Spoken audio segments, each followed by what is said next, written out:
Welcome back, everyone. I just need to check out why I'm not seeing anyone else here. So general options, data. Yeah, multiplayer is on. Oh, it could be, hang on. There's one more setting somewhere. That was under graphics, wasn't it? No, not graphics. Traffic. No. Traffic. So, show traffic nameplates. Aircraft traffic. So, for other traffic, use generic air traffic, and then use generic aircraft models multiplayer on, right? I've both on, yeah, exactly. Okay, so what but about? This can't be the reason for that you can't see anyone. Maybe you have incorrect model matching then.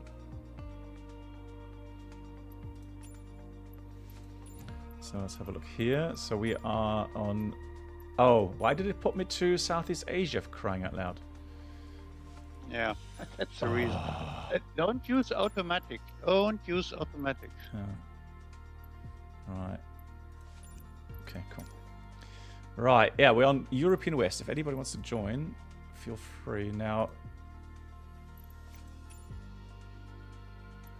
and on the flight conditions, you have multiplayer. Yeah, all places correct. Yeah, very good.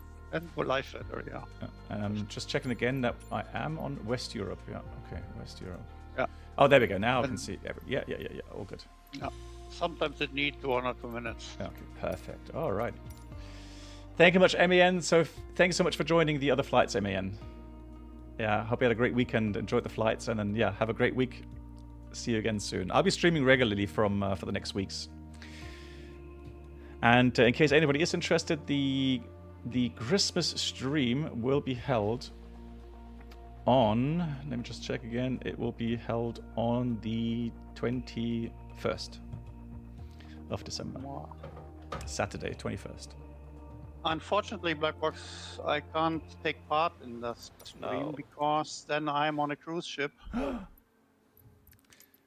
You have to delay the cruise ship. Yeah, driving from the Canary Islands to what was it called? No, you have to set priorities, Brennard. Yeah, that's right. Yeah, maybe you can move your date for the Christmas stream. Which one would that be? Which one would be better? Yeah, I'm going on the 19th. Maybe if you I can't do it earlier. I can't do it earlier, unfortunately. No. Yeah, then maybe I can watch a little bit from my phone, but I don't know if it's possible on the ship. Okay. Well, I mean, it's nice to have a lovely trip, right? I envy you, so all good. Thank you much, MAN. Yeah, so 21st Christmas stream. Right, so let's do this as number 3, this as number 4, and then we are already good to go. 4. Then I'm going to put this to 9. Just need to set up a couple of viewpoints here, guys. I know, I remember. We are going to the Cabo Verde Islands. Cabo Verde, nice. Cabo Verde Islands. Nice. I hear there's in summer there is 27 degrees, and in the winter there is also 27 degrees. Nice. I'm excited. Yeah, you should be.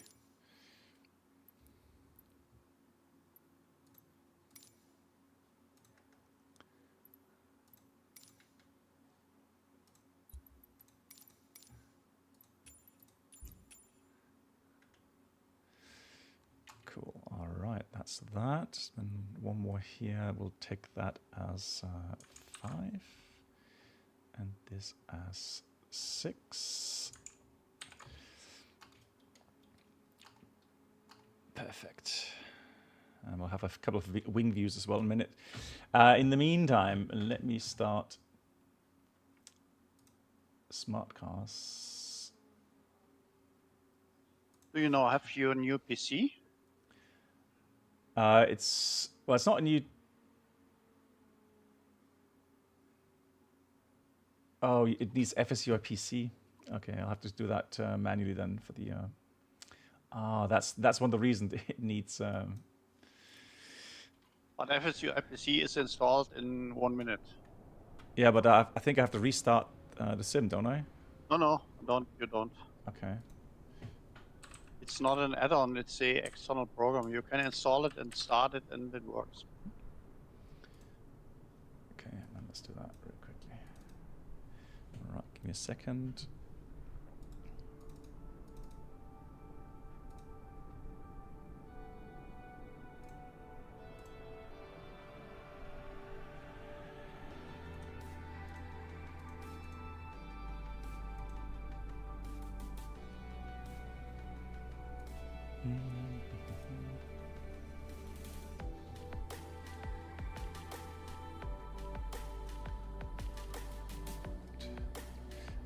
It's interesting to see how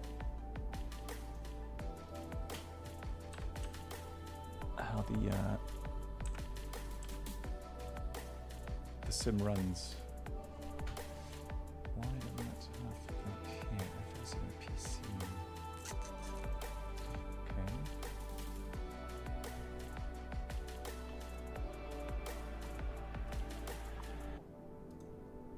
FSUI PC 7.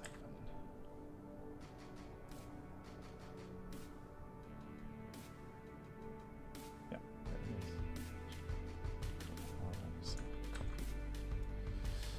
Copy.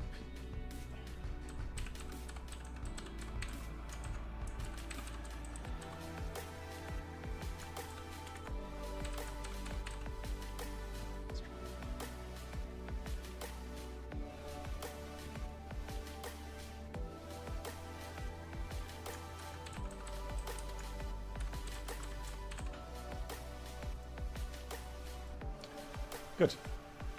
So that is installed.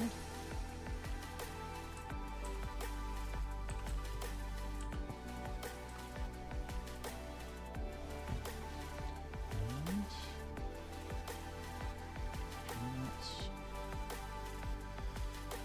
desktop FS.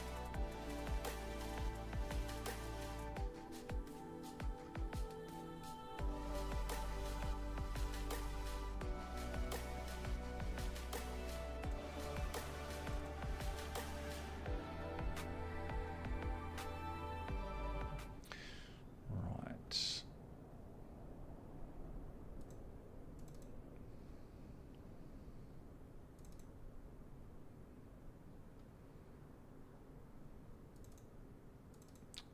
I guess the executable is that under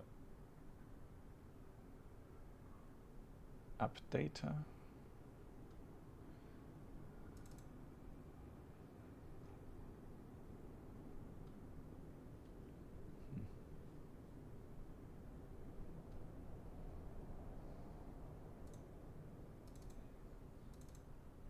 Oh, there it is. Okay, found it. Cool. So FSUI PC is starting. Hopefully it works.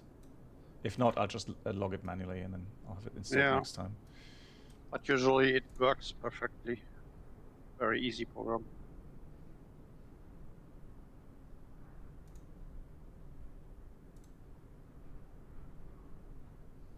Yep, you're right. It is connected. Fantastic. Cool. Yep. Excellent. That means we can go and fly. I'm pushing back directly to the runway. Okay. Because apron is too small. Oh. Where's the cover? There we are. Right. So, and if I remember correctly, it's done through here, isn't it? So we're going to go with system page. Let me just have a quick look in here, because there are some things that I need to set in here.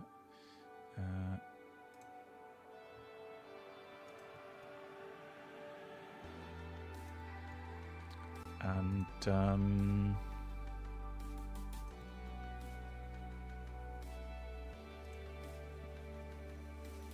Vinod, you will depart first. Yeah, I can do. Yes. But I will be I have to wait a second because the GSX is still working and engine starting. so ground support, connect, set. We have chocks in. Just not get the ground power. Ah, there we have sounds.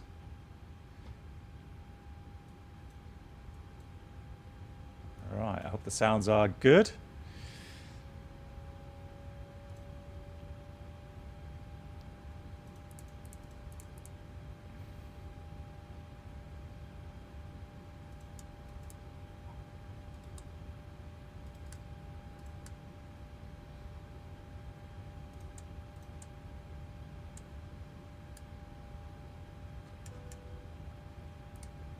So ready in a second. Mm-hmm.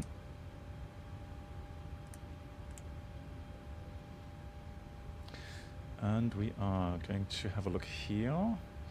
ARCAS. So ARCAS not. Wait, there's ARCAS. Hang on. FMC. So ACARS isn't working yet here in the. Okay, I remember now. So route. There was a place somewhere you can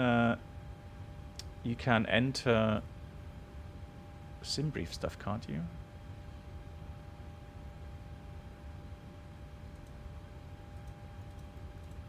Where do you want to enter sim brief? In the iFly 737. Oh, okay. I can't help you with that. No worries. So Sierra Echo November Lima. Flight plan request. Oh yeah, sorry for the. Oh, that's why. No, that's so when the first time you request a flight plan, it asks you for your Navigraph at least, so that works. And then let's load the flight plan. Yeah, so Toma, go ahead with the question. Yeah, just type your question, that's fine. And if you want to ping me directly, you can do that as well. Do you know if Phoenix changed something in the spool up time for the engines? Bruno? I had the feeling I gave here about 50% of thrust to taxi, and it needed ages to spool up. Okay. My feeling. I am not sure. Right departure, Cuenca, right departure. To Alpha, execute. No, Bruno says no, not really. Okay, yeah. Right, that's routing, and then the arrival. Reynolds posted will be flying runway 24. Any special approaches, Reynolds? There's nothing special. It is a VOR approach. Maybe that's already special. Okay, 24. Cool. Transition Lima Alpha Victor execute. Right. Where can I find the limit of this airspace? Oh, hang on. Something does it.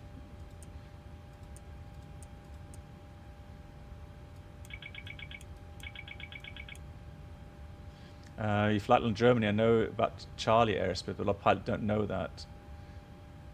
The controller assumed the pilot know about this thing, but there is no mention in the charts, and even pilots also realize.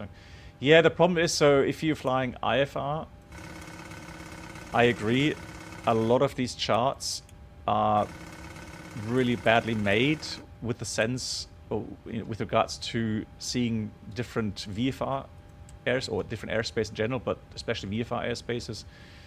So yeah, I agree with that. It is a bit sad. Oh, wow, the runway is really short. But you managed to take off? Yeah, I took off on the last meter. Okay, wow. So we're cruising 230 and the landing elevation is yeah, 1,000 feet. That's all correct. Cool. That's all done. Fantastic. Let's start the APU. And I want to see what the side.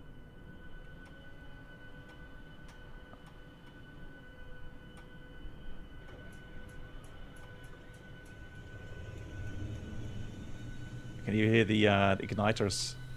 Very nice.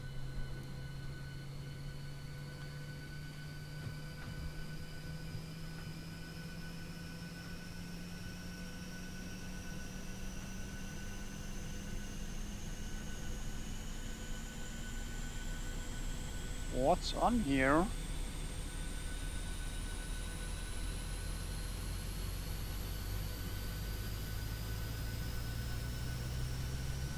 Almost stalling. Mm-hmm.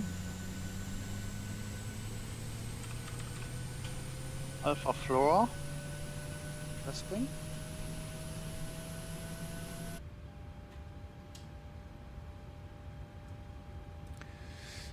Right, so let me just give a Frankfurt chart here real quickly. So, yeah, so here, you're right, here it doesn't have that. Let me just call up my Lido charts, because on the Lido charts it does have some airspace structures shown. But again, it doesn't help you if you don't have Lido charts, right? But on the real world Lido charts that we have, you can find these airspaces. They're just really difficult to make out, but they are imprinted on these charts. So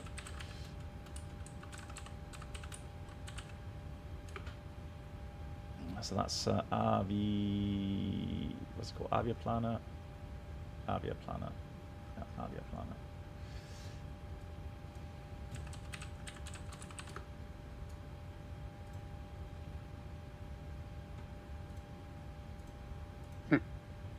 And recovered, or? Yeah, I recovered, but I can't fly autopilot. I have to do manually right now because autopilot will pull up strongly here and then I stall. I don't know why. Flight director shows me 20 degrees of pitch, but I can't go 20 degrees of pitch in this altitude with this weight. Try a different mode, a virtual speed mode or something, 1,000 feet per minute. Yeah, that's a good idea. Right, so let's have a look at stars. Now, the thing is that even those charts here, they're not really the best. But let me just have a look. Oh, there we go, look. So you see here, class Charlie, 5,500 to level 100, for example. So these are the charts that I use IRL, right? So here you do have these airspaces, 2,500 to level 100 here on this layer. But you can see what I mean, right? It's so difficult to make out. Here, those blocks here, for example, 85 to 100. So it is tough to make out. But yeah, we do have these charts available in real life. So that's how we do that IRL. But if you talk about flight simming, that is yeah, that's a different matter. Then I don't really have much help unless you use these Lido charts. That will be our charts in 2024. Well, some people are saying that already. There's some things missing, some departure information missing. For example, when to switch to the departure controller, so on.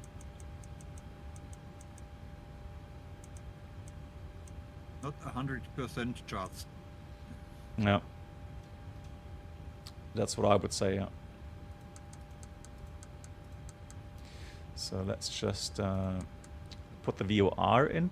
So the departure route. Truthful Dread, hello to you. Good evening. How are you? Welcome to the channel. Let me go terminal charts. Use from FMS complete, and then I'm gonna go with edit clip. Go departure, and that's the 2 alpha departure. So here we are.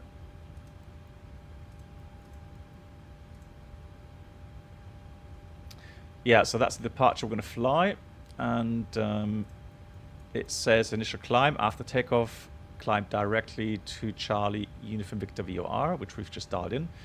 cross at or above 9,800, but we're already above 8,000 feet, so it's not much. Then we go outbound 041 degrees until 5 DMEs from Charlie Uni Victor. Then we turn right, and we have to cross at 11.3 at least or above. Turn right, and back towards the VR, and then we go en route. And high terrain, look at that, 17,000 to the northwest here. Crazy stuff. So I'm going to dial in 041.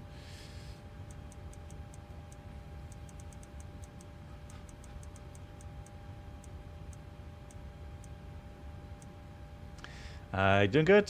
Fun hour flight. Nice. Flight from Budapest to Barcelona. How was it? How was the weather? Yeah, I'm going to put in 15,000 here, because that's where we're supposed to be. Recross 15,000, so 15,000, and the transition is an 18,000. That looks good. Okay, so route, that's all in. Then we want performance in it. Now the weights are also done through the EFB, correct? Let's have a look. Menu, performance, and load. Pretty typical overlay that we have, or UI that we have here. Search, there it is. We'll take 06 condition dry. Now weight and balance. So packs.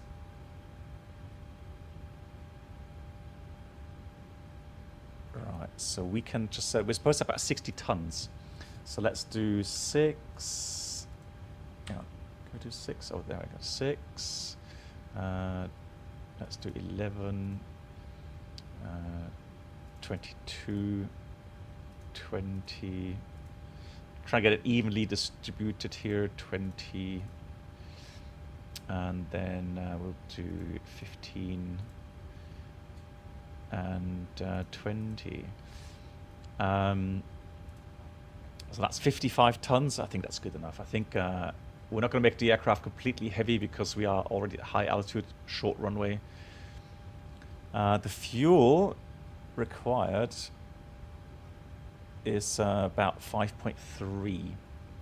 Let's do 5.4. So 2,700 main tank 1. 2,700 main tank 2, 0 center, set the fuel. 5.4, fantastic. Yeah, Toma, the thing is though, I don't use Jeppesen IRL. I guess you know, the real world charts, so when you really have a paid subscription for that, then I do expect you know, to have some more details on that. I could just assume, right? So we've done that. Let's complete that. So 60 tons for takeoff sounds about right. The wind. Let's just check the weather here real quickly.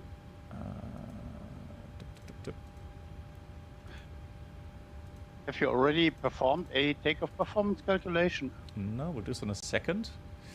So currently we have the wind 220 at 13. Okay, that's a bit tailwind then, isn't it? Oh, that's meters per second again, so 220 at 6, let's say. Temperature is 21. And then 1020.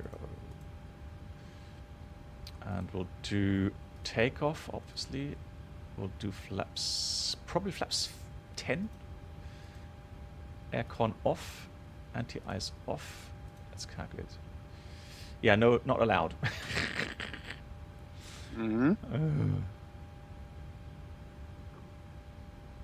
I also had to reduce the number of passengers to 45, and then it's still a full toga takeoff. Okay, but you have to reduce. Okay.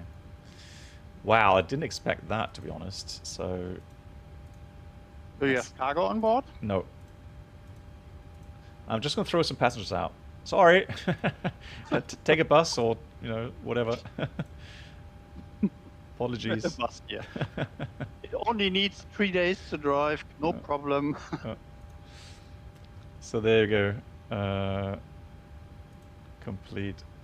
Right, let's calculate that with this weight. Still, let's try flaps 15. Good God. Yeah, if you go too high with the flap setting, you have a lot of drag. Yeah, but I And think... I don't know if this is a good idea. Yeah, I know. They'll take the next flight, yeah. It should be alright. I mean, these are really low values, and, you know, the aircraft is powerful, so I am sure... I'm sure the calculator is just a little bit... It's a high altitude airport and a short runway. Yeah, but I mean, we're talking about, you know, a 737 with powerful engines, and yeah, like I said, I'm 100% sure that we are going to do this, so all good. Organ Aviator, I have no idea why it's showing as... it could just be model matching. Apologies for that, but that's just the way it is here. And oh, that's you here. Yeah. Yeah, I'm sorry. Model matching in MSFS is a really bad thing, I guess. Oh. Very often I can see only an Airbus like a Mooney or so. Yeah. Right, there's the wind data loading in. Fantastic. And we're going to go with init. And then the cruise wind. Yeah, I already put the winds in here. So what we're going to do now is performance init weights are in. It's 53.4. So takeoff, full power, full climb power, flaps 15. Trim 3.4. Eh? Hold on. No, that's my buttons again.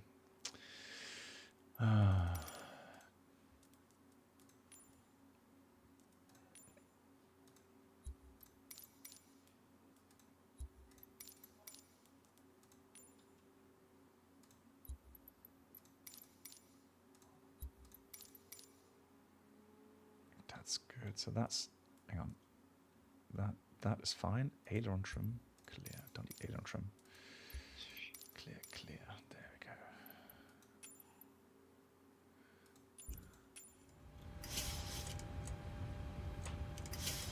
So that's a trim set.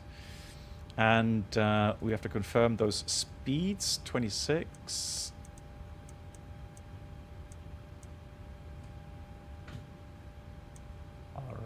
Cool.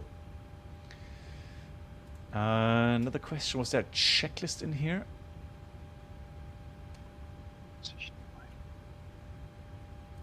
No. Use bump on the N1 limit. Hang on. Index. Bruno's the wizard of... oh, wow. Okay, so B. So this is like turbo boost. I never tried that before. Right, well, this should really work then. Thanks, Bruno. Headset, hello, wie geht's dir? No, so I agree. MAX8 2024, whatever they promised regarding... I don't know if they've even promised anything regarding the control setup and so on. Yeah, it is a nightmare. It took me a while to get my head around that. I agree. So let's go takeoff page again. Takeoff, next page. Where's the 18,000? Is that on VNAV?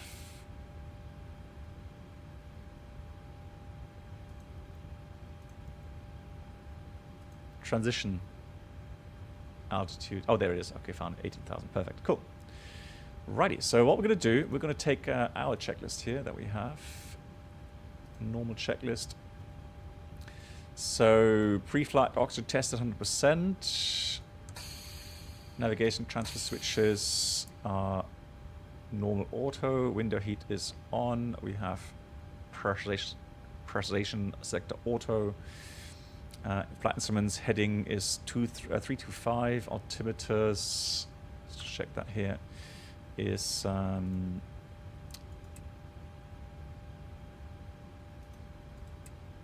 1020. Set 3 times, checked. And parking brake is set. Engine start levels cut off. That's the pre-flight checklist complete. Right, let's do the items. for before start. Packs off, fantastic. Anti-collision light. Transponder would go on here as well. And let's read the before start to the line. Fuel is 5,400 kilograms, pumps on. Passenger signs are on. The MCP V2126 heading 056 and altitude 15,000. V1 117, VR 118, V2126. CD pre-flight completed. Rudder aileron trim free and 0. And taxi takeoff briefing is completed. Below the line, flight deck door closed and locked. The collision light is on, and that's the and doors closed. That's the before start check is completed. Right, let's check behind us. Looks good. Although I tell you what we'll do, we'll just taxi out. There's no need for pushback. Cool.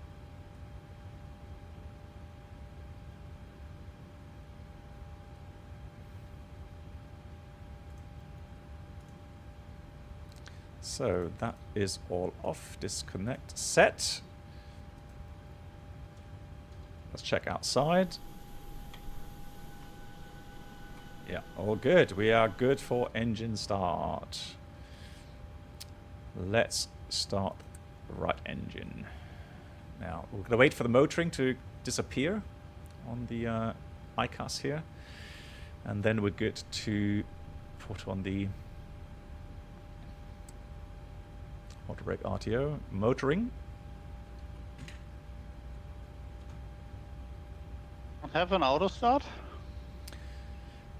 Well, I mean, it has a FADEC, so it does monitor many things, but for the motoring, you wait with the fuel control until the motoring message disappears.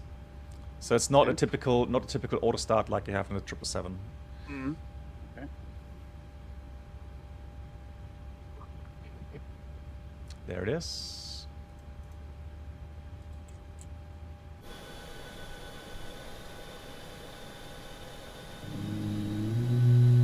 Ooh. Wow.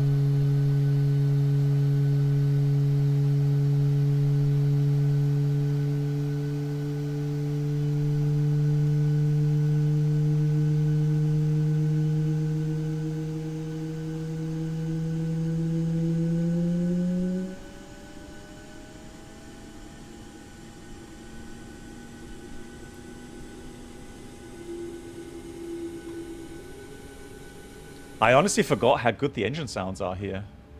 Blimey. Alright, starting left engine. Really nice. Anytime release date for the FS Labs? No. Not yet. And I think you're not going to hear it here first. I'm sure you'll hear it somewhere else regarding any official dates.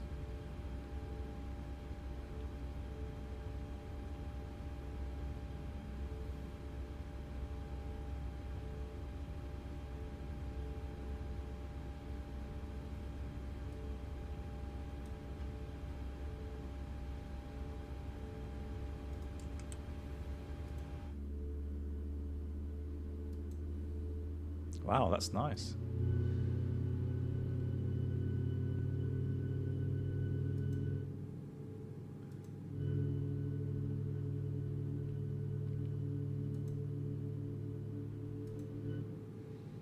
Cabin, nice. Yeah. So I'm just trying to get a nice cabin view here for the engine. Oh, what am I pressing on?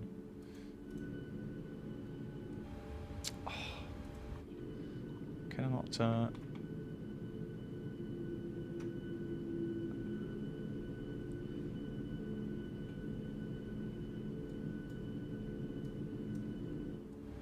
that's a weird. If I press middle and okay, I have to set that some other time. Cool. Right. So that's good. Engine start. Let's do the after start flows.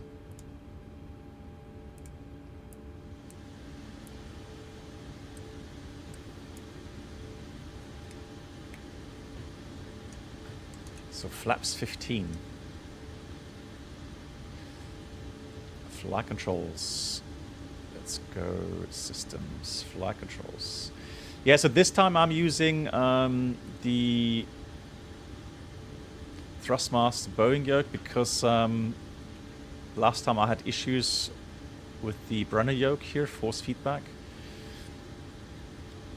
So I'd rather not risk it until I tried it offline. Right, before taxi, generators on, probe heat on, anti-ice off, isolation valve is auto, engine start speed is continuous, recall was checked, auto brake RTO, we have engine start, levers idle 10, flight controls checked, run equipment clear, and that's the before taxi checklist completed. Is the iFly, I like it very much. I mean,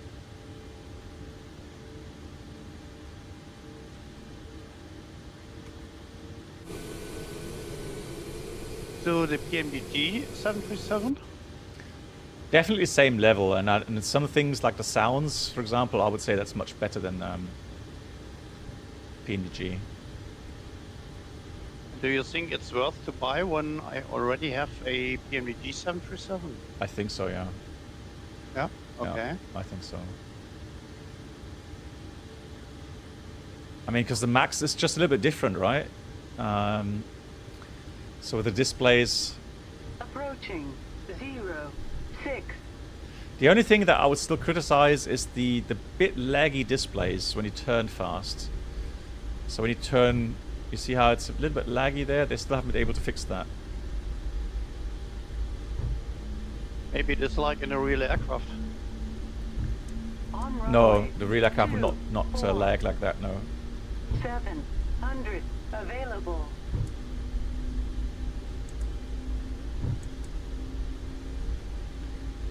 So let's have a look. Yeah, strobes are flashing, fantastic. Then we'll read the taxi checklist, or before takeoff checklist. Flaps 15 green light, stabilizer is 3.4 units. Taxi checklist, or before takeoff checklist completed. Gonna arm the auto thrust.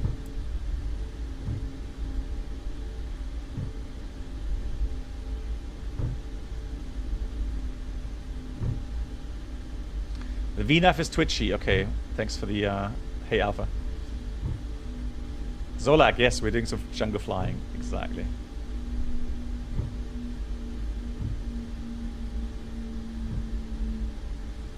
Alright, looking forward to the flight. In beautiful Ecuador. 30 meters remaining.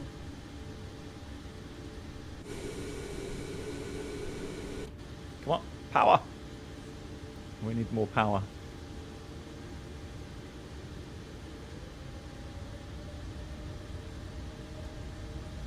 Okay, Gelend is airborne. Let's have a look. No, sorry, yoke. On runway 06. Let me just do that. Alrighty. We are You do a ready. stationary takeoff here. Yeah. Rev the engines up and then Yeah. we'll do that. Let me get terrain on here. TCAS.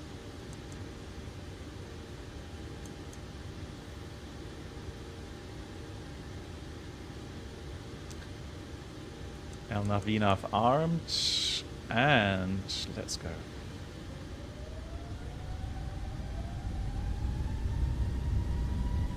Takeoff.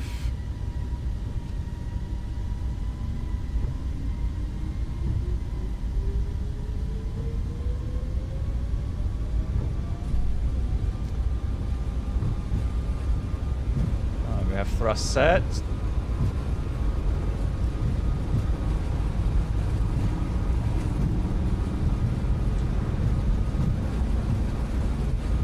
Oh my god, that wall is coming closer. V1.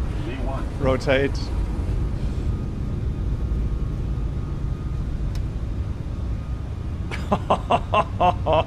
Bruno, thank you for the bump. Wow, that was yeah, with tailwind. Woo! How did you do it? Pump? There's a menu on the takeoff page. I'll show you that in a minute. Okay. Here comes climb power, autopilot in, N1, VNAV speed. So if you go to index, performance, N1 limit, and on the bottom, it doesn't show it anymore because we're airborne, but on the bottom there's it says takeoff B bump, and then it gives you 29,000. Oh, interesting. So that really helps. Right, let's go flaps 5.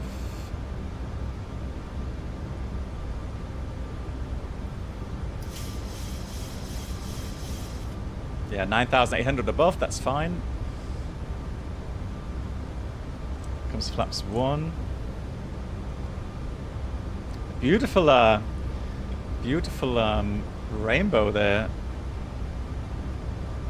And again, high terrain. Crazy stuff. Right, flaps up. And that to off. I'm sure there's a setting somewhere to get the thrust levers disengaged. So the physical thrust levers disengaged when you have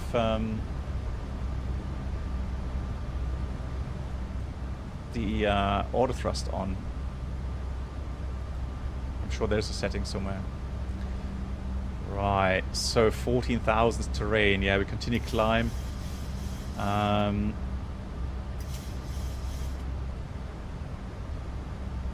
Did I have the wrong chart open? Because it does give us not back to Charlie from Victor.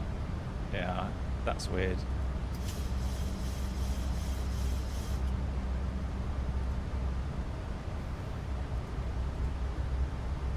Okay, so that was the wrong chart. Test. So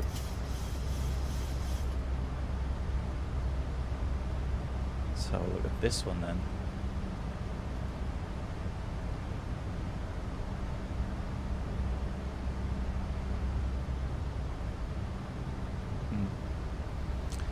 Alright, anyways, we are en route. Terrain-wise, we're safe, that's fine. And we'll continue climb 230. To disable the move, control input. Go to the external view. Oh my god, you're joking. Lol. Well, it does help if you raise the gear. I was so fascinated by just clearing the wall. Now, obviously, there it's just to get the brakes cooled, guys. All right, so on Which purpose. brakes? Oh, I should concentrate. I need a new voice line. I'm getting tired. Hayden, hello to you. Hayden. Takeoff practice. Let's change the topic, shall we? Let's read. Hayden, let me know how your weekend was. My weekend? Yes, your weekend as well, My Brendan. weekend was busy flying to do the career in FS2024, and it was so difficult and it was kind of exhausting. A lot of wind, I can tell you, a lot of wind and Yeah, turbulences, and you fly Cessna 172 with 40 knots of crosswind, and it's crazy. Yeah, I saw the videos you made.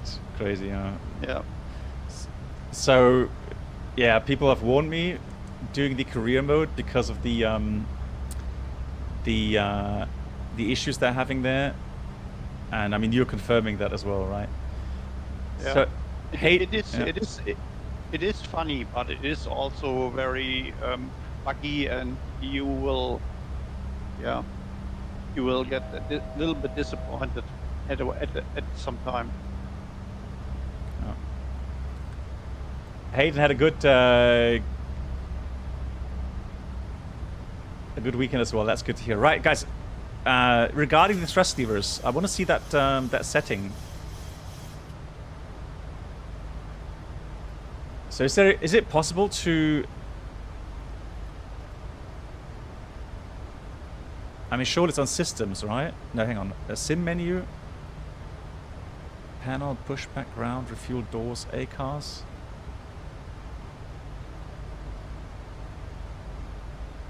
Check EFB for the settings, yeah. Alright, now.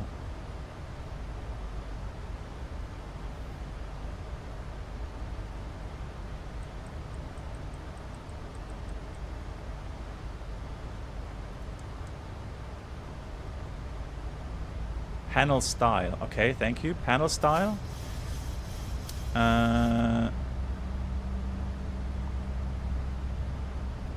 Yeah, panel style. Let's have a look. Ah, there we go. Hang on. It's somewhere here. I remember that.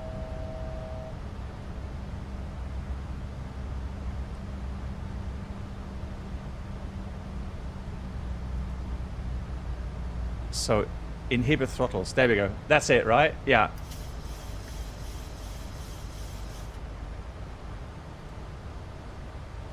Cheers. Okay, perfect. Thank you, guys. Yeah, David, thank you as well. And also to PR7. Thanks for your help. Ah, thank God for that. Yeah, that really annoyed me. Cool. Thank you.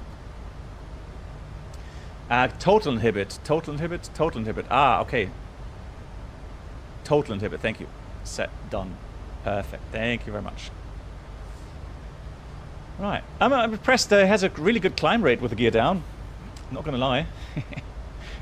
But yeah, so what Bruno told us there regarding the bump, I didn't really see that before. So on the Takeoff N1 page, if you go down at the bottom, it gives you the option to bump the output thrust to 29,000 pounds. And that's really, especially in these conditions, that's really, really good. That really, really helps. So it's an option on the NGs and the MAX. Okay. On the NG, it bumps it to 27,000. Yeah, and on the MAX to 29. Crazy stuff. Thanks, Bruno. Takeoff Romo. And then I want to disarm. That's under prime flight display. Because I don't want the angle of attack indicated there. Yeah, that's gone. So that's all good, like that. Cool. General. Oh, you look at that. You can also have different engine types. So the leaps, and I would imagine. Does anyone know? Have they fixed this joystick sensitivity? Independent nose for steering wheel. No. So this was reversed, wasn't it? Because I felt the nose gear being fairly twitchy. Let me put that to middle. Try again then. Cool.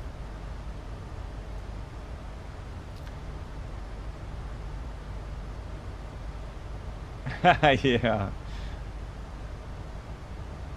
Sunblinds. And there's also settings somewhere regarding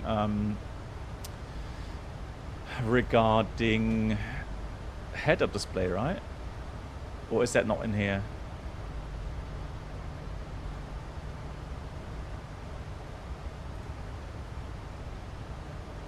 Oh, there we go. Enable HUD. Thank you.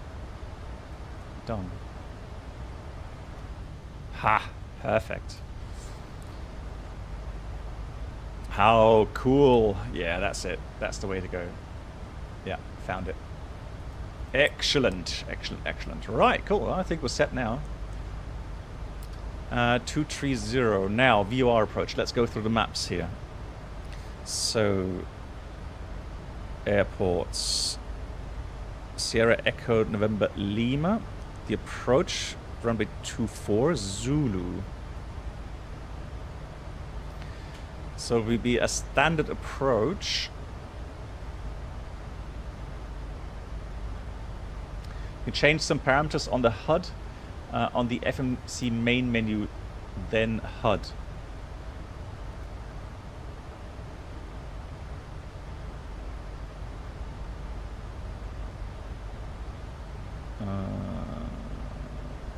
FMC. FMC.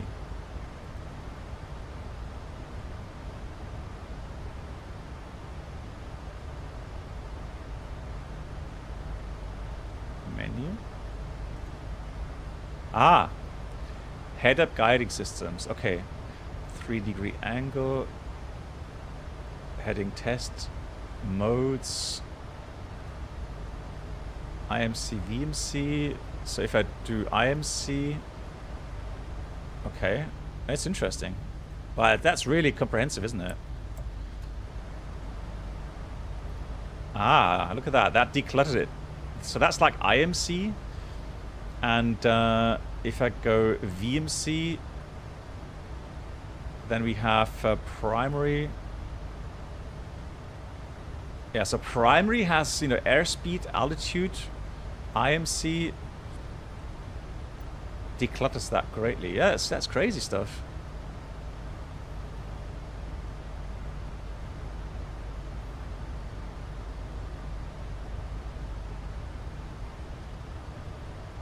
Yeah, that's missing on the PNGs, right? Yes, Oleg. Right, so that's everything you need. So 23,000, that's the selected altitude, or is that the actual? Could be the actual. Let me just try that. Yeah, that's the actual altitude as well. So, yeah, let's try flying like this. Horizon line, 3-degree down. Okay, cool. Let's try that.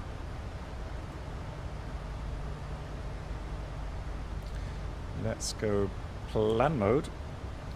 So Lex page next. Let's go have a look at the approach. So that's programmed, okay. And if we go to menu, we'll have landing calculations in a minute. Terminal charts. Let's go to the destination, edit clip. We'll do the approach. Zulu. And there's no arrival chart. Yeah, so that's what we'll do. Over the VOR, 3,000 feet over the VOR, outbound 082 to 60 Ms. Inbound 238 degrees. So there's not many mountains around there. And minimum is 1500, elevation is 970.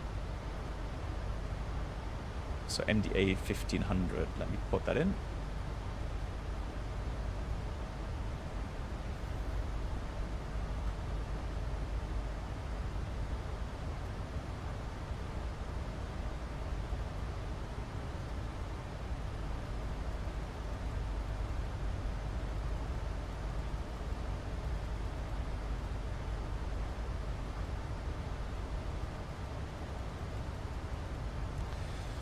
That's the minimum, 1500. It's calculating top percent. Yeah, there was. I remember there was an issue, right, with the VNAV calculations. I do remember. So let's put Lima Alpha Victor, which is 12.3. 30 transfer. And inbound 238.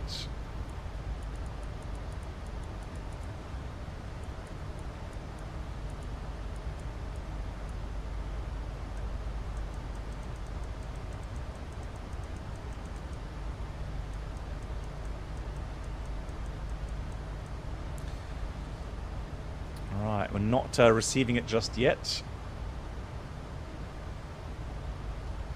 Cool.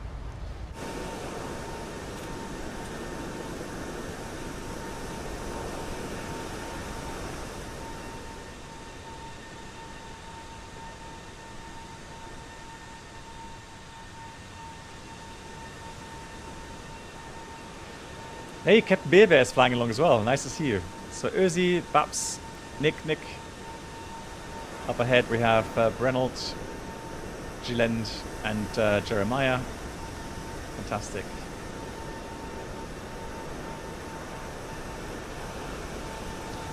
So yeah, this is a nice aircraft. And to be fair, right now, I don't have the PNG 737 installed on this hard drive, so I don't see a need for it at the moment. Alright, let's sync up the heading buck. That's fine.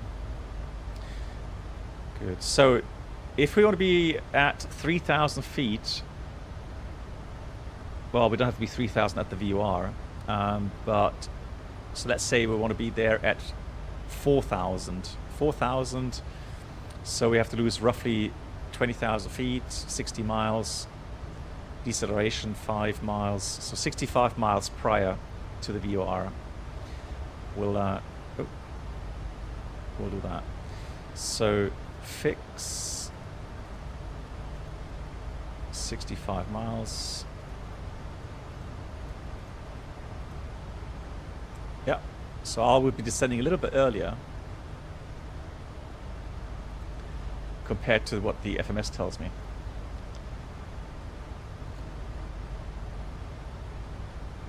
Oh, Captain Baby, it's on the ground. Yeah, GG's. Now, can we just optimize the viewpoint there like this? That's brilliant. Cool.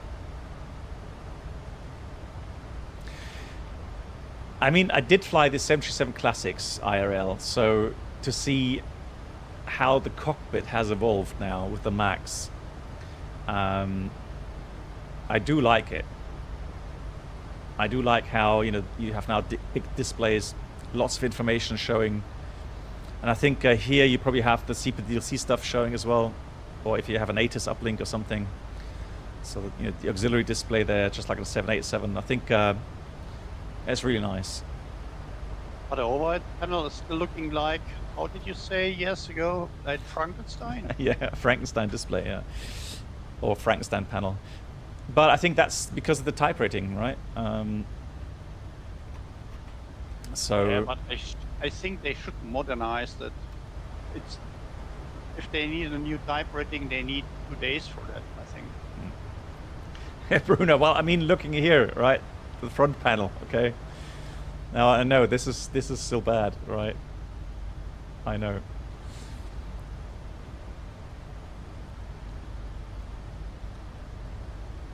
And we've seen some improvements here in the audio panels or the radio management panel and so on.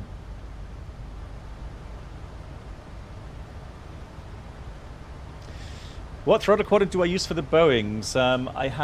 I'm currently actually using my 777 setup. So let me see if I can get the camera over there.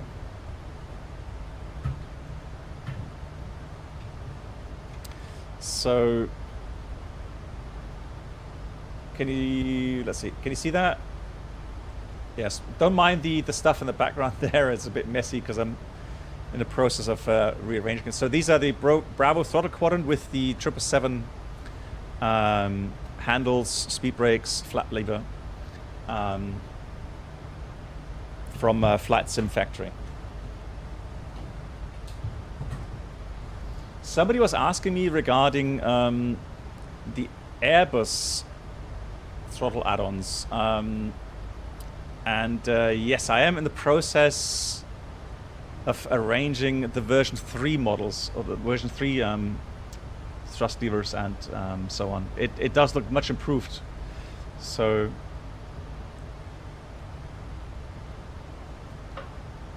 looking forward to those.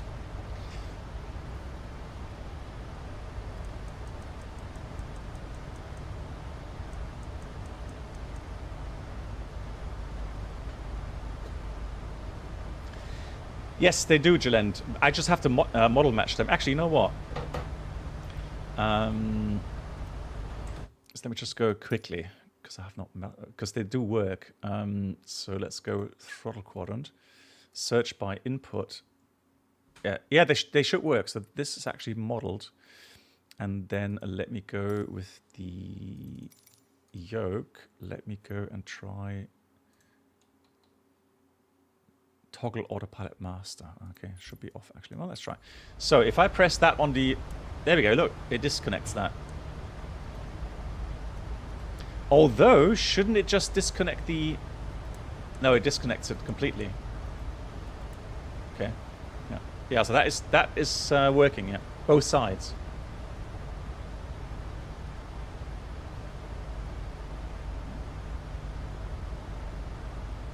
Yeah. So on the version 3 Airbus throttle levers or thrust levers, the speed brake lever actually has that speed brake arm function. So you can pull the lever up a bit, which is really nice. Here, I mean, I can arm it a little bit, but that's always a bit funky, I think. So I'm just going to use, yeah, just right-click here to get armed for landing.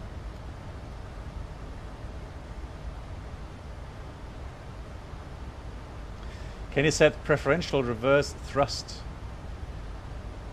No, but the only thing I can do is like tell if I pull my physical reverser lever on the throttle quadrant, I can tell it in Microsoft as a button bind to reduce thrust. So it says decrease thrust or something, and that will then activate the reverse thrust. I mean, it's a workaround, but that's Microsoft settings, so that's not really an issue with the add-on itself. Let me go performance. So landing dispatch. Well, it should be landing en route, right? There you go. Landing en route. Sierra Echo November Lima. Runway 24, although let me just have a quick look here.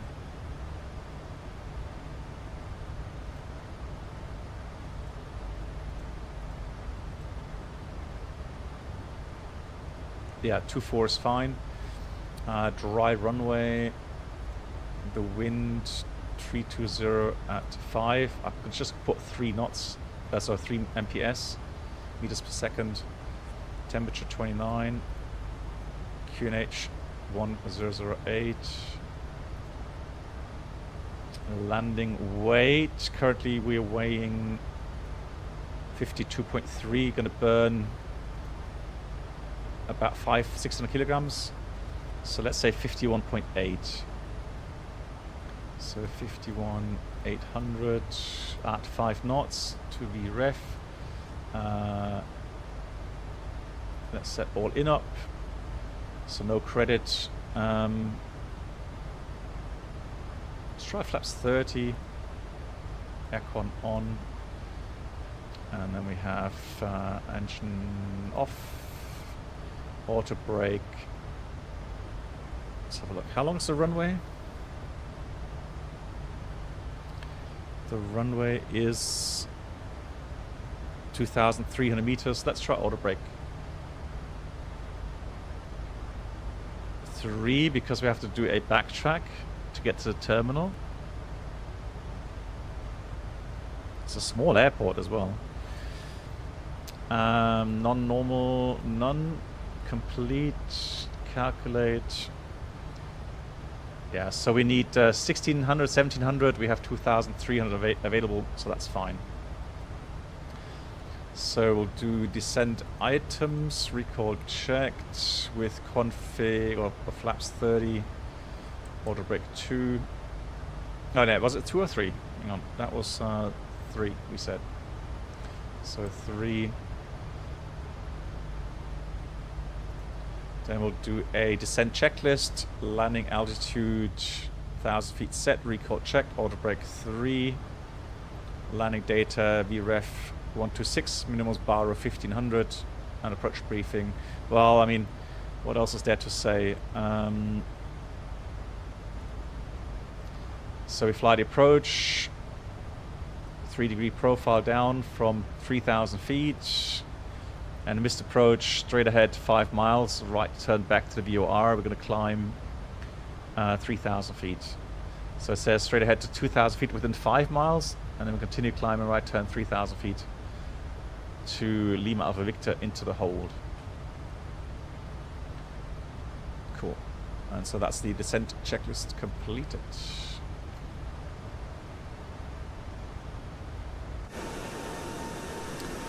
Reynold, have you flown here in MAX8 2024 by any chance in this region? I haven't.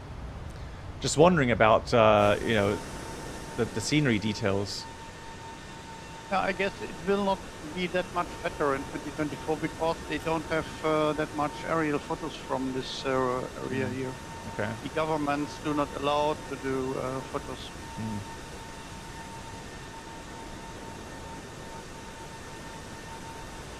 So Jeremiah and me landed. Nice, well done. How was the approach?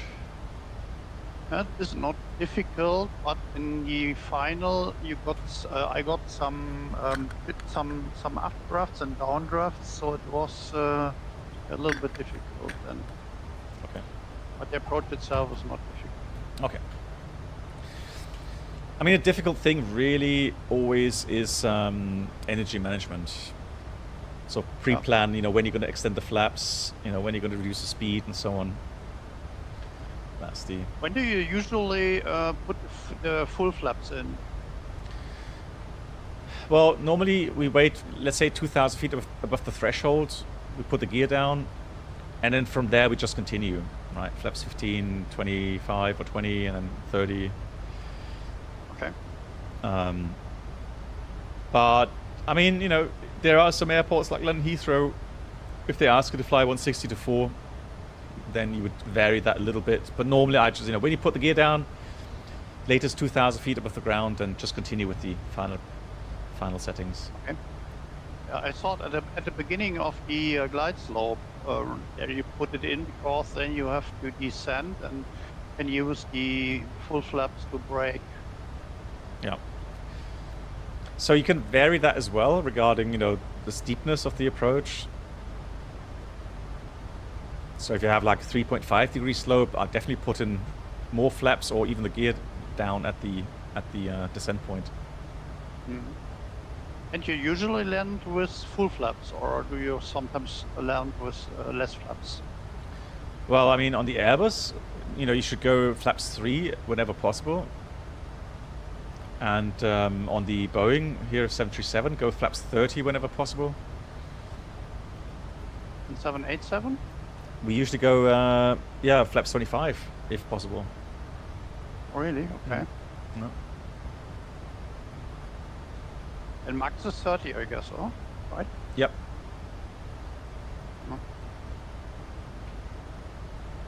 What's the advantage of not using full flaps? Well, you have less drag, so you save fuel. It creates less noise for the people on the ground because you don't have to increase the thrust so much. In case of wind shear, you have less flaps. Because remember that if you have wind shear, you go around, you leave gear down and the flaps as they are until you're out of the wind shear situation. Mm. So having less flaps initially is always a good idea then as well. Yeah. But you can land slower when you have full flaps and save brakes and tires. Yeah, but that's what I meant with, you know, you try to get a good combination. So a bad combination is on the Airbus, for example, is you know, config 3 and automatic medium. Mm. It doesn't make sense, right? Because you're saying, well, I need medium auto brake setting, which is quite a hard setting, or high setting. Well, why are you then landing with flaps 3? Because you could go flaps 4, slow down even more, and have less energy on the airframe, which the brakes, you know, have to take on.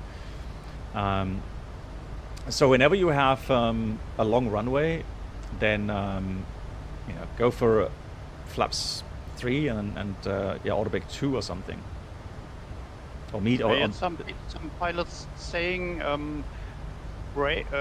fuel is more expensive than tires and brakes. Well, that would speak for, you know, going for lower flap settings as well, right? Save fuel, exactly. yeah, save fuel. Yep. So, yeah. Lots of planes inbound. Yeah.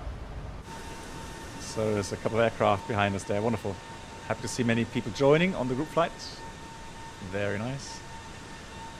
Captain Bieber also airborne, it seems. Right, I'm just going to start my descent here because I've reached my personal descent point that I calculated. I'm going to go 3,000 feet.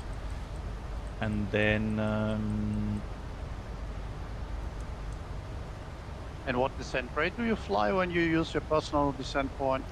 so if you look at the... manage. Yeah, so if you go your ground speed, for example, times 5, so 350 times 5, it's about 1,800 feet per minute. And the problem is, of course, that here now, the aircraft, because of the drag model, is probably going to have a bit more than that. But we'll have a look. We're fairly slow now, 247, so we're very light. So if it maintains 1,800 feet per minute, then we should be able to reach 3,000 as we calculated. Hey, YouTube again. Yeah, yo. I don't know how you get that kind of nickname on YouTube. That's great.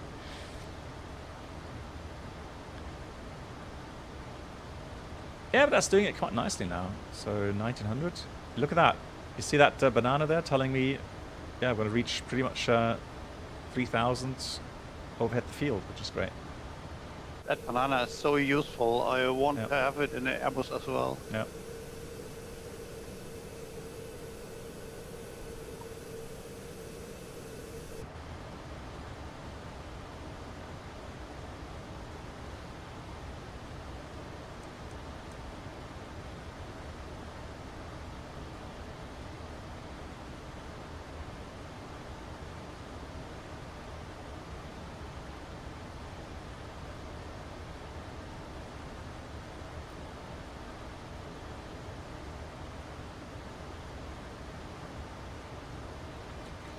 Oh yeah, let me try one more thing here. Let me try... Can I get through the door here? Yes, we can. Okay, so that's the interesting thing. So I wanna set my viewpoint for the engine.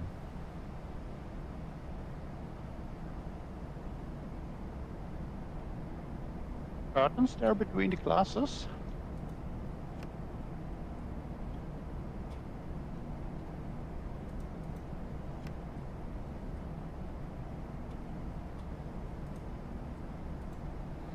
I love how that's all modeled. It's really cool.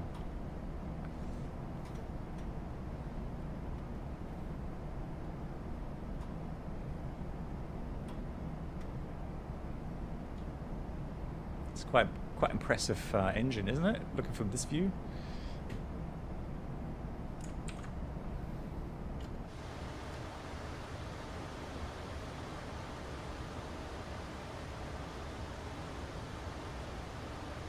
Hang on, didn't I set that as 9? Hang on. Control options. Pretty sure I set camera, cockpit camera for the yoke.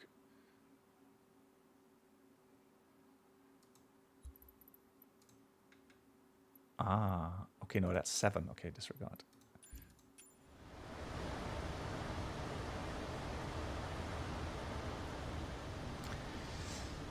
Yeah, I know the Airbus has that blue arrow on the routing. It shows that, but I mean, if you're doing kind of visual approach, that banana arc is a bit more useful, in my opinion. So that was actually 7, not 9. Okay, so let's do camera 7. Let's try that. Yeah, that's working fantastic. So yeah, so we're still in level change. Look at that. It's doing that very nicely with our expected descent rate. So they've done a good job here as well. I was initially worried that the aircraft would dive down really heavily, but no, it's doing that really nicely.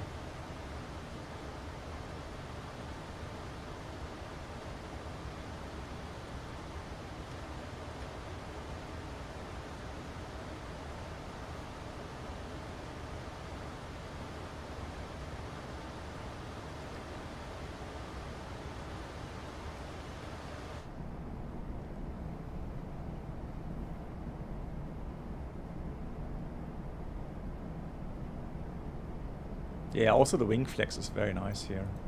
Like that. It's very subtle.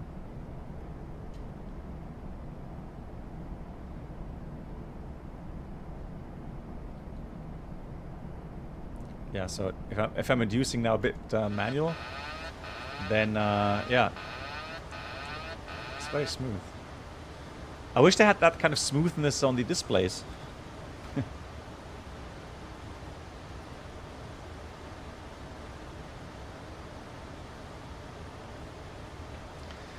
Very nice. So seatbelts are on. Gonna put some lights on here.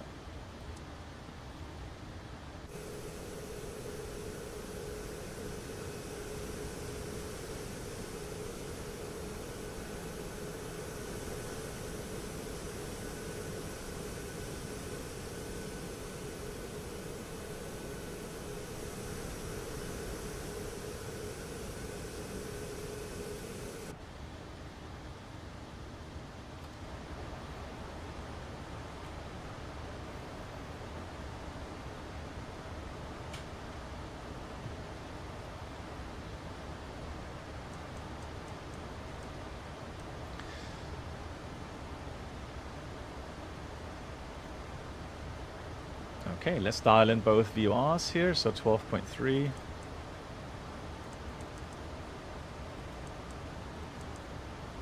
So we have Lima Alpha Victor dialed in, indicating fantastic.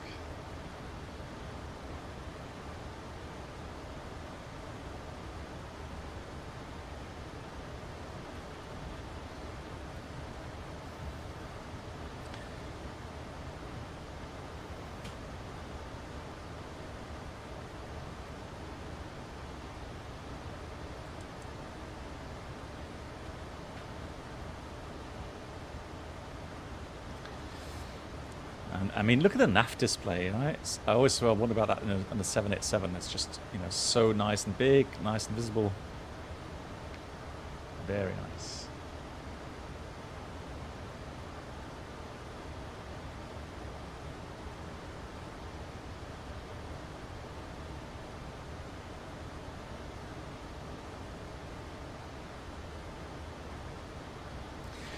And again, I have to say, incredible how far flight simming has come now.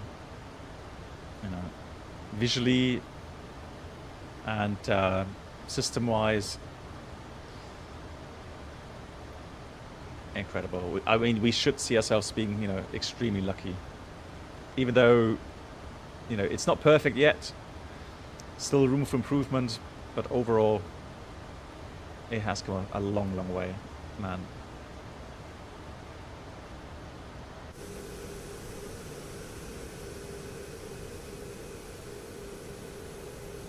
Oh, you're right. Yeah, VSD. Correct. Yep. So that shows the current path to the selected altitude. So that, yeah.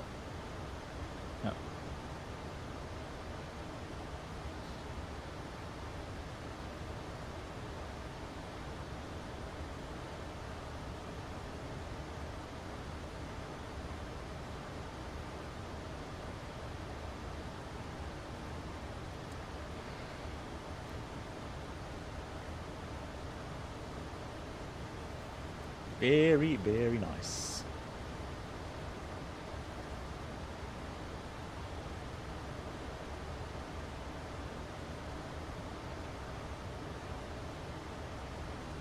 Oh, a bit of lags here.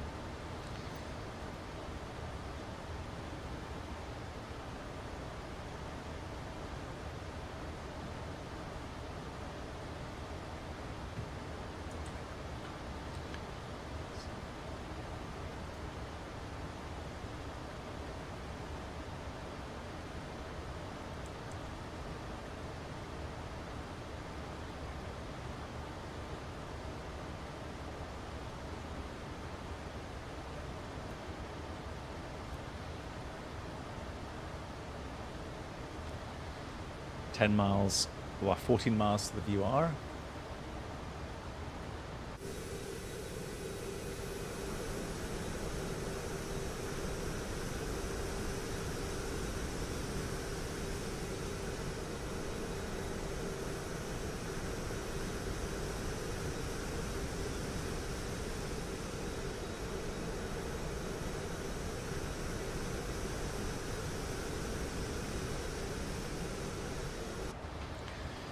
And also, if I remember correctly, hand flying is also beautiful on this aircraft.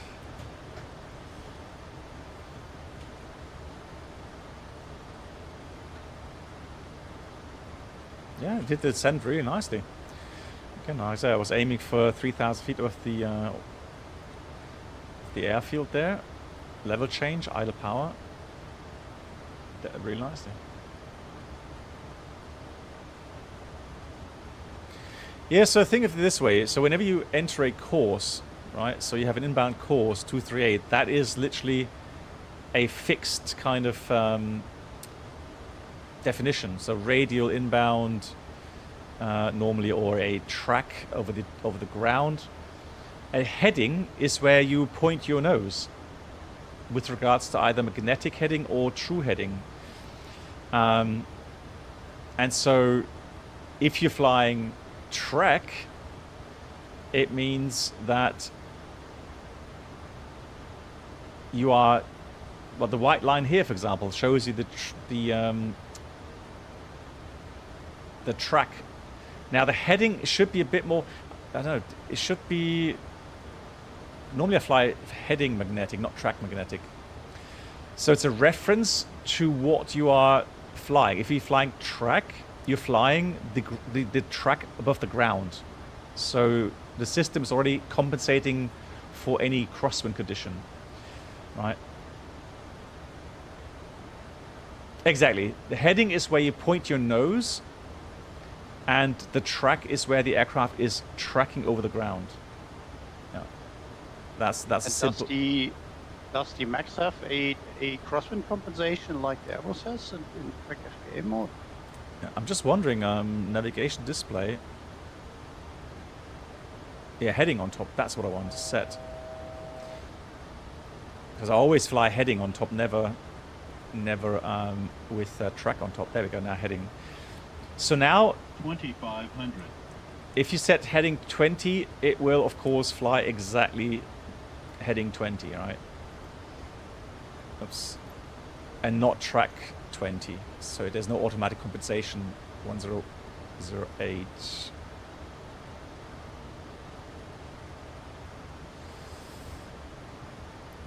Right, so the approach checklist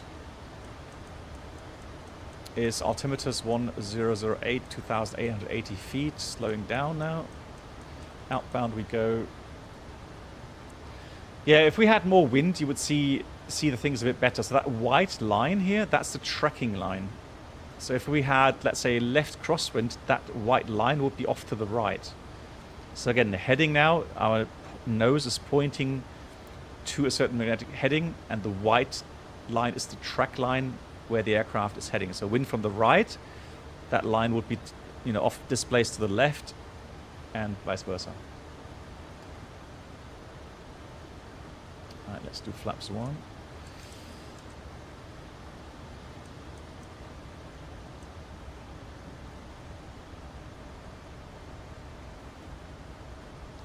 Let's do flaps 5.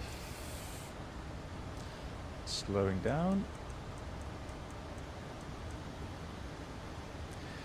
And interesting, it's showing us again the deviation pointers. So we could fly this in EIN mode, so approach mode, but yeah, I'll just fly this with vertical speed.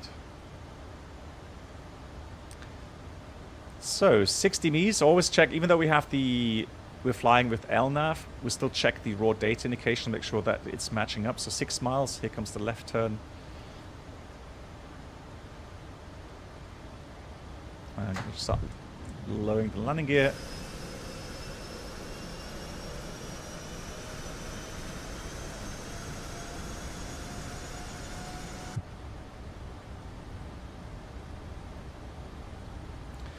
Flaps 15.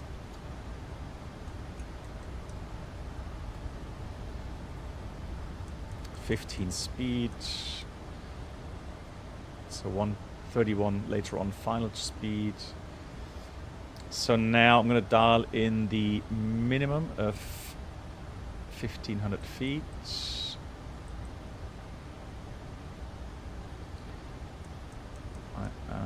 Going to set this inbound. There's no wind, so we have pretty much 238 as well.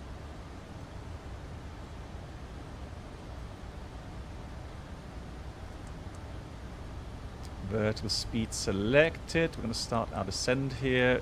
150 ground speed, so about 750 descent rate. Flaps. Well, let's put flaps 30 then. All right, flaps 30.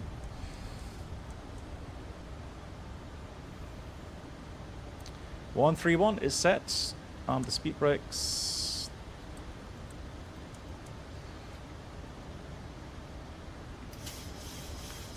And let's put heading select. Wow, that indication is crazy. That's new. All right. So we have the landing checklist. Engine starts with continuous. Speed brakes, armed green light. Gears down 3 green. Flaps 30 green light. That's the landing checklist complete. Let's do some hand flying.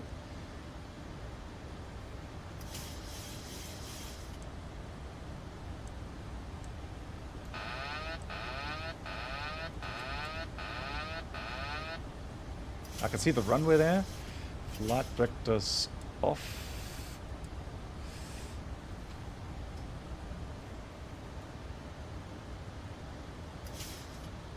And flight path vector on.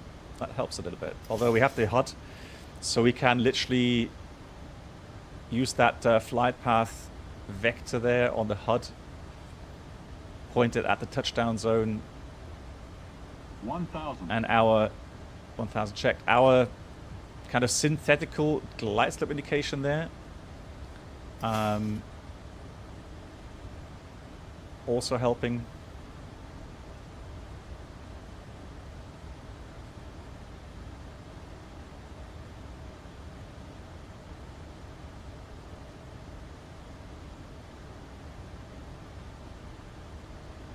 It's interesting you have the -3 degree dashed line, which helps you then to, you know, if you keep that on the touchdown zone as well, and then keep the flight path vector a bit fast here now. Approaching minimums. Yeah, we've got a bit of crosswind now.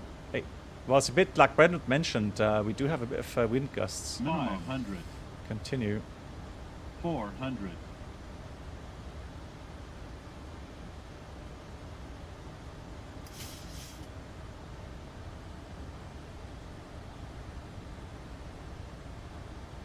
300. But hand flies beautifully. I like it. 200.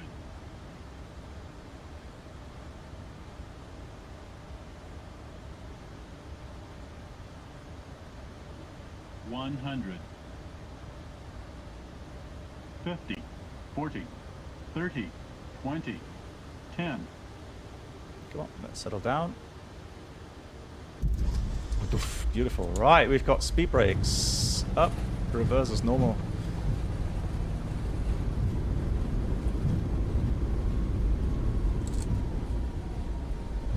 And manual brakes. And now I can vary the auto brake settings, so the brake force, even though we're braking manually.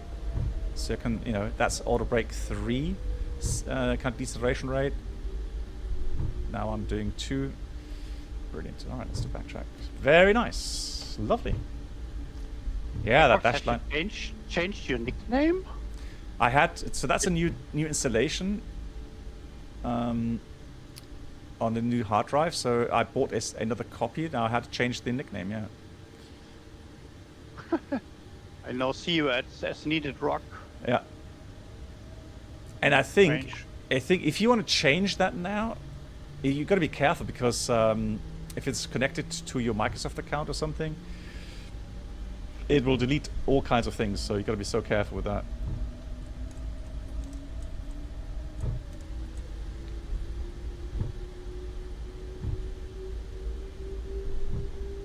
Nice. Yeah, that worked very nicely. Very happy with the... Like I said, we have so many nice add-ons. Really cool stuff.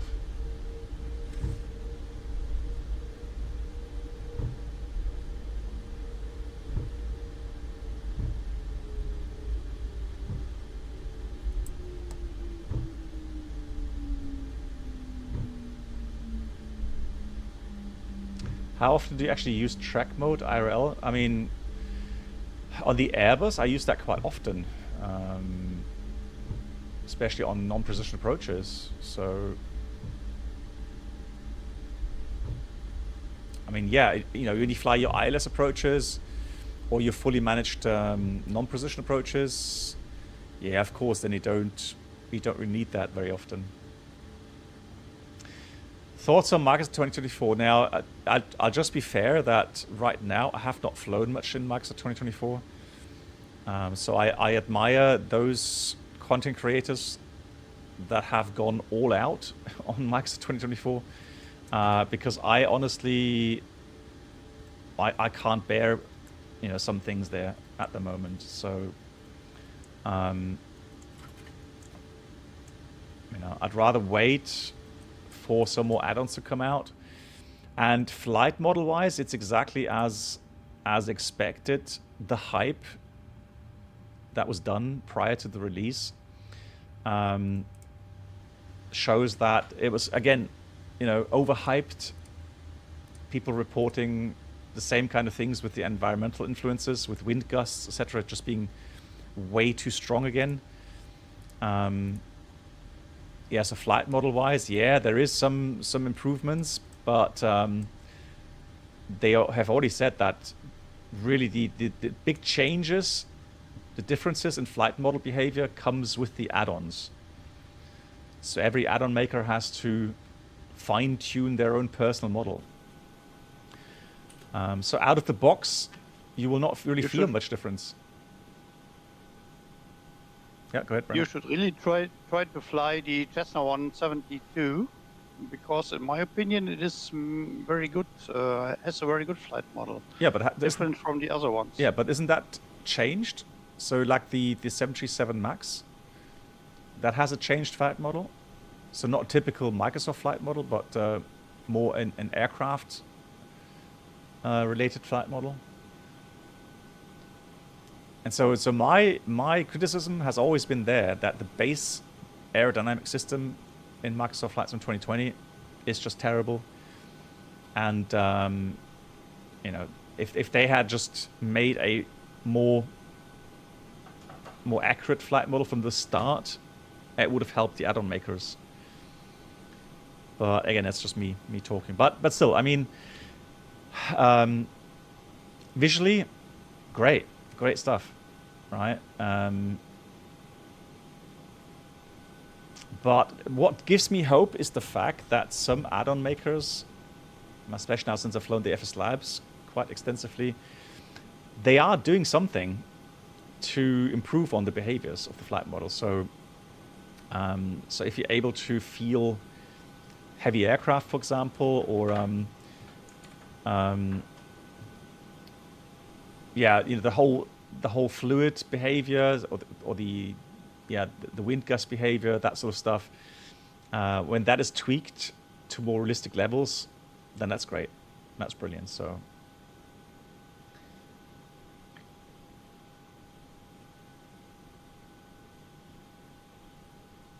no.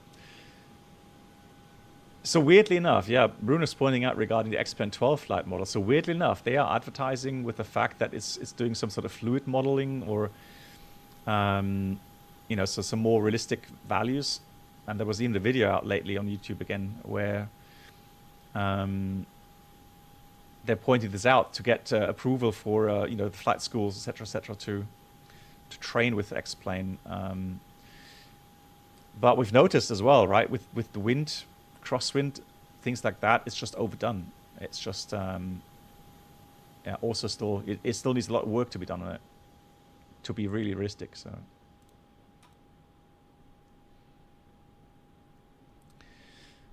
but I am optimistic, definitely. I mean, you know, we're seeing things evolving, and I'm optimistic that you know, it doesn't have to be perfectly realistic, but yeah, nice landing. You know, just better than what we've had in 2020, right? That's already improving things. So,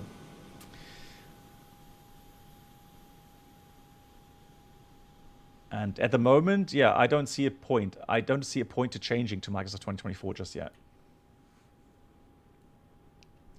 Yeah, yeah, positive rate. And you know what?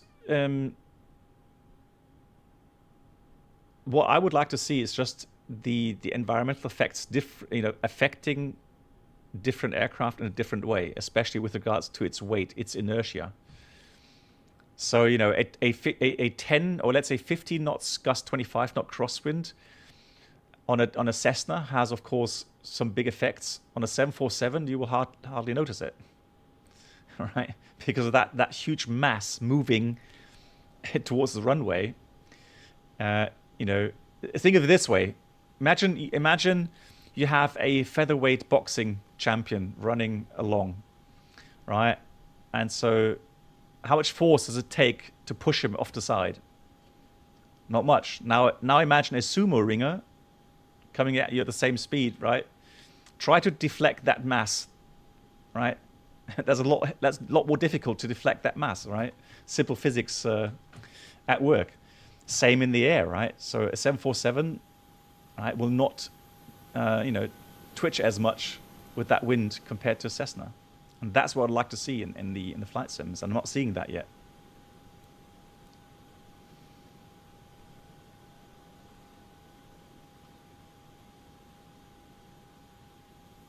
Oh yeah, and also, you know, the demonstration that I've done at some point where we had some really crazy crosswind gusts, and I was flying along and I noticed something, and that was that I didn't touch the controls, right? So I was flying on glide slope on localizer, and the aircraft was going,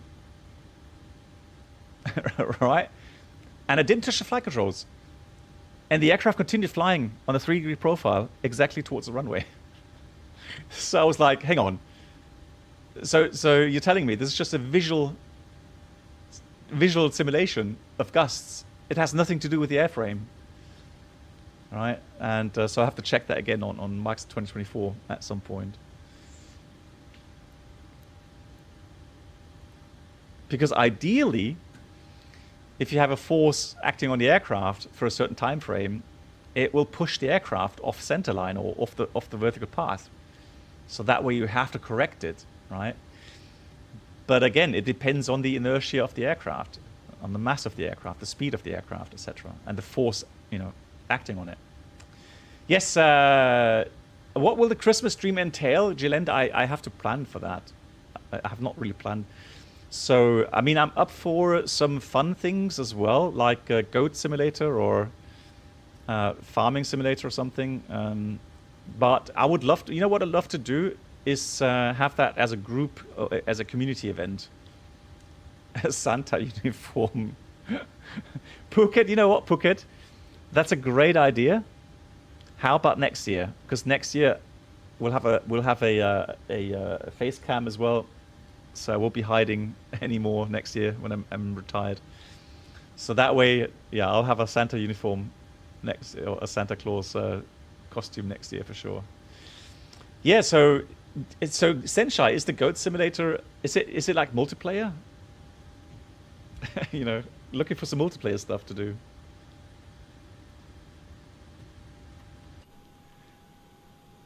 Right, no, that's Captain Beer Bear still landing, so we've had some good landings there. Welcome, guys. You don't know. Well, essentially, I was asking, but you advertised for it, right? you were saying, like, Goat Simulator is fantastic. Okay, so let me ask you this. What's Goat Simulator about? Just wondering. Asking for a friend.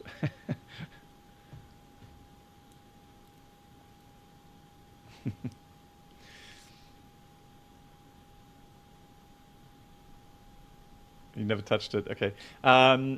Last year we did some trucking, but yeah, you know, maybe I don't know what can we do. Can we do, I don't know, something with you know, multiplayer.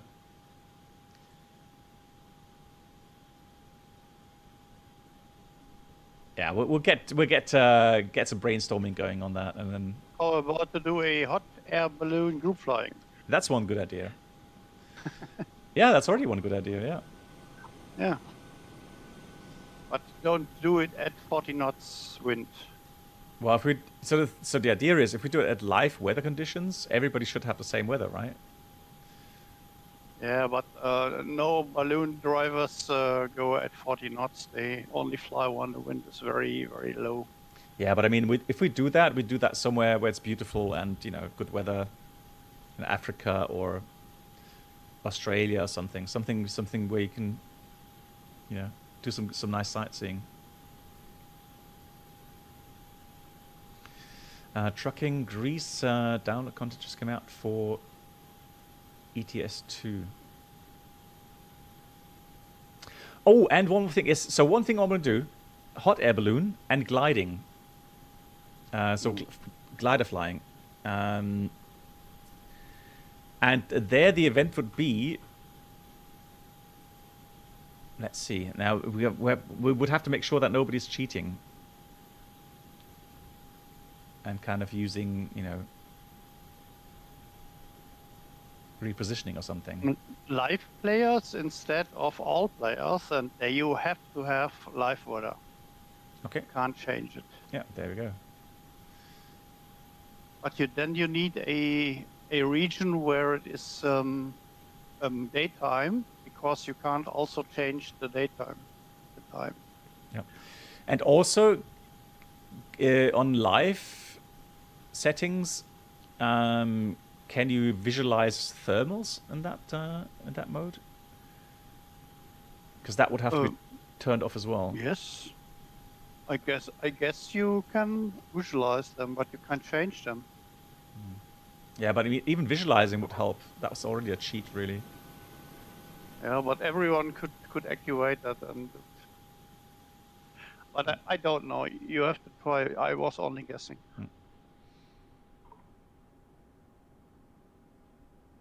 And you can try to start your career in 2024.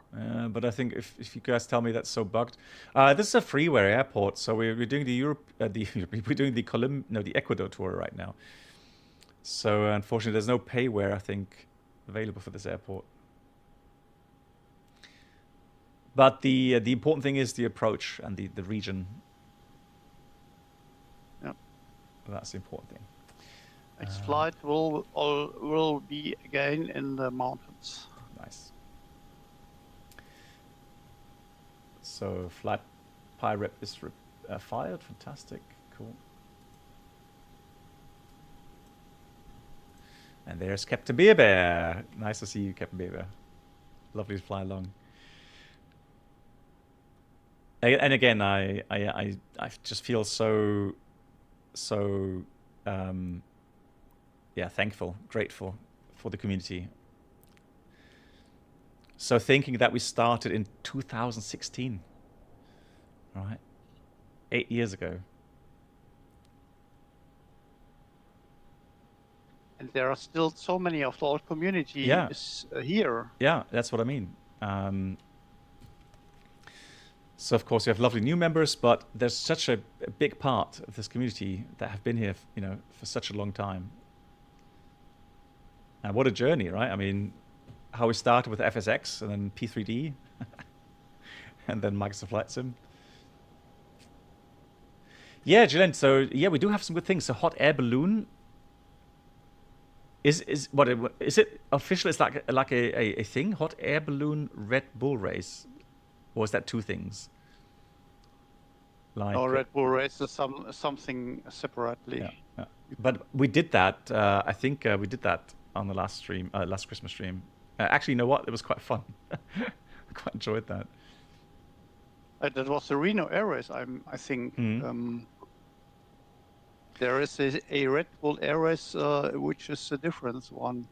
You have to race across some, around some pylons. But the thing is, oh yes, that's a new thing, isn't it? The Red Bull Air Race, yeah. But we would have to make sure that we can only, have our people then join and race each other. No, I think it's not possible. Okay. Anyway, we got to do some research on that. Senchai career is okay, I guess. At the beginning, it's not that buggy. It's been yeah, the thing is, Senchai, so Brenold is also doing the career mode, and he said that he's now had to do some approaches where the wind situation or weather is given to you, and the crosswind is just so crazy. It's you can't control the aircraft. The beginning is quite easy. I mean, you have to do some training flights before the PPL, where you have some standard winds where the wind is low, and then you do your PPL check flight, and after that you have to do two missions to earn some hours. You need 2 flights for the CPL, and the CPL is still easy. And then you have later on you have to do missions to earn money. And these missions, at the point you will get live wind or so, and that's the moment where you get the crazy winds. No. And you have some other problems there, maybe flaps over speeding, where you are sitting on the ground and don't move, or it says you crossed a airport without permission, and you look on a map and there was no airport, and something like that. That's crazy. Okay. Somebody's asking, does the RAS system work for the iFly 737 MAX? Now, I'm honest that I haven't heard it yet, but I'm looking for some settings if it's actually, if you have to set it here or not. Oh, there we go, RAS, I found it. Yeah, RAS, enable RAS. Yeah, you know what? I agree, official. I have not heard that today, and it is enabled. Interesting. Okay, guys, I'll go offline. Wish you a good night and see you next time. Thank you so much for joining.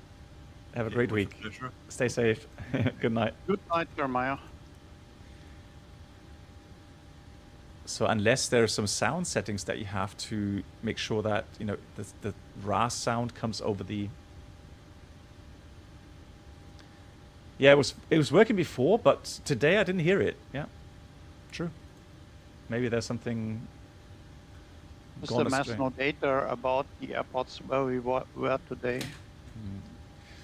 Could be that. Yeah, as well. Yeah, and you have to, on the iFly, initially you have to look, search your database. So on the iFly plugin, you tell it to search your airport database. Oh, there was during departure? Really? Lol. Okay, then I was just talking too much, I guess. Okay, so yes, okay, then it's confirmed. It is working. Yes, it is working. Yeah, thanks, Bruno. Do you find the RAS system useful in reality? Yes, in certain conditions, yes. I mean, if you are in foggy conditions approaching an active runway, it can save you from crossing an active runway, for example, or tell you how many meters or how many feet you have left on the runway, etc. So it does have its purposes, absolutely. Okay.